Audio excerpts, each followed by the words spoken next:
And here we are in the bottom left-hand corner from Team FXO. Kevin, you said he may very well be the best player in the world right now. Guys, it is Leenock. Leenock is facing off against from Team Western Wolves. Very versed Terran player. Good at all stages of the game and with a multitude of strategies as well. Guys, in the yellow, it is Sting. And the fabled barcode versus barcode match has commenced here. We'll have 9 games of nothing but barcodes between these two, apparently.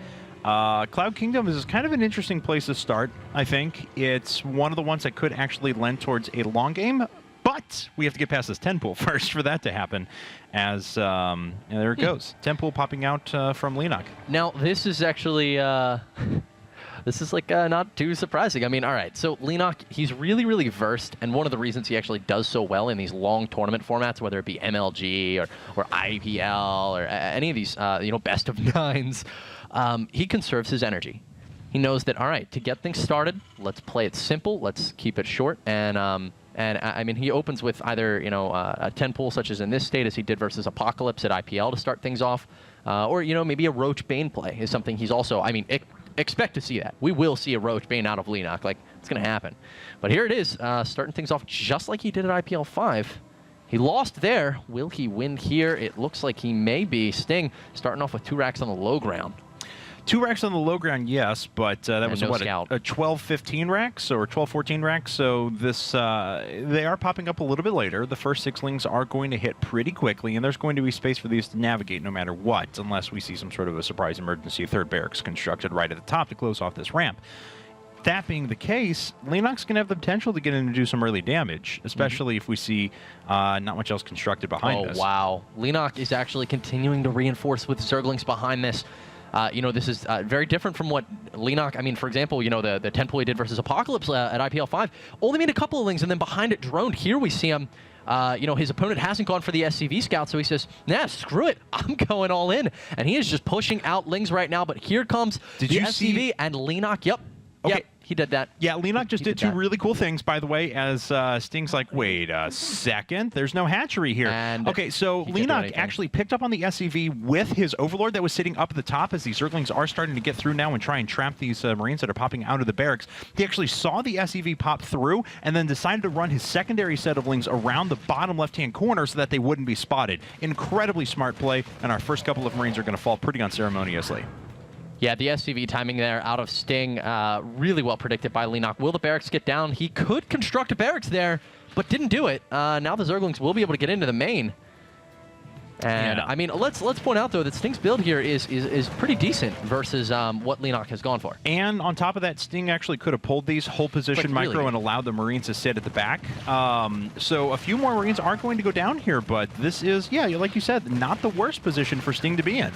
Yeah, not at all. I mean, all right, it was a little rough because, he went for the hit on the low ground and didn't get the wall off, but it was an economic barracks. As you said, the 12-15, I feel like that's... You can naturally do a 12-14, yeah, so if it was a 15, it was just a little late, but if he had gone for an 11-11, his economy may be a little bit behind, and yeah, he'd have the Marines out a little bit faster, but here it is. He didn't sustain much damage, and he has a great economy behind this.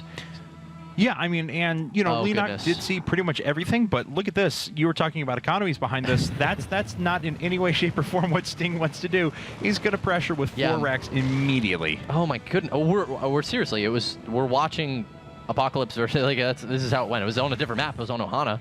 But he followed up with barracks as well and killed Leenock with, like, a 6-minute timing. So Sting is, I mean, he's going to be pushing out a little bit later here with the 4 racks, but... Leenock, the only way he can hold this off is with the Baneling Nest, and actually he is gathering that gas right now. He's going to be up to 50 in just a minute. The Overlord, though, stopping is not going to get in and see those barracks, which is so important for Sting and so bad for Leenock. That's right, because all Leenock's picking up on, or what he wants to pick up on now, are gas timings, because he thinks, oh, okay, well, if I don't see gas here, he's going for a quick 3rd command center, then he's going to play a longer protracted game. But that's not the case at all. This is a quick, or not even a quick 2nd command center. A 2nd command center is on the way, and 4 Marines at a time are being produced behind this. this to strike Leenock with an amazing mid-game attack.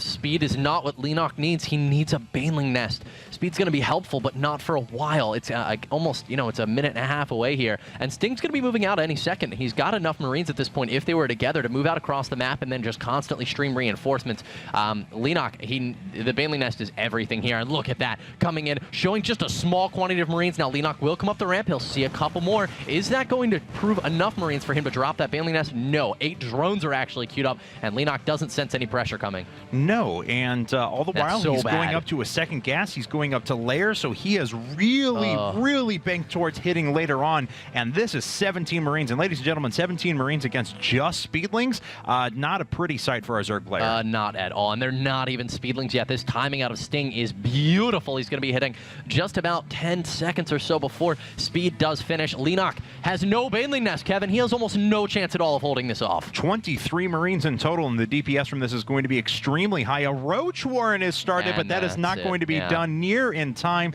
And looks like Sting may be pushing to a quick Game 1 win here. Looks like Leenock picks up on this. He's trying to make 10 emergency lings now, but that alone is not going to be enough. The Spine Crawler falls right away. Yep, Speed just finished, but it's not. I mean, he has nothing. He has no units. The Marine's going to be coming in here having a free heyday, and the Roach Warren is still 20 seconds or so away from completing. Drone's pulling off the line, guys. And this is going to be a Game 1 for Sting. Nice and easy. Yeah, I mean, a great performance here. Holds the 10 pool in style. Had a great build set up for it. Now his opponent's supply block, so he can't actually make anything anyway without just losing units. So he's lost all of his attack units. The Queen goes down too. The last few links are just filtering in, and that is going to be GG, ladies and gentlemen. No counterattack possibility behind this. Sting is taking out our reigning Fight Club champion in game number 1 here. Yeah, I mean, okay, 10 pool against the 12-15, and Sting, the thing is, like, didn't let the Zerglings into his main. He did a great job pulling the Marines outside. Leenock followed it, and that was kind of it behind that. Leenock didn't read the follow-up correctly either. Yeah, and Leenock is actually going to choose Ohana as game number 2, which is very cool. This is a map that Terran players love to drop, be aggressive on, but if it stretches into the late game, Zerg player can use a lot of terrain to his advantage here. So cool map choice from Leenock. We'll see how he handles it. Yeah, we'll have to see what he opts to do. I mean, when you go for a pick like Ohana, you typically have a plan. So we're going to figure out what that is after a quick commercial break, guys. Don't go anywhere. Game 2 of Fight Club coming your way.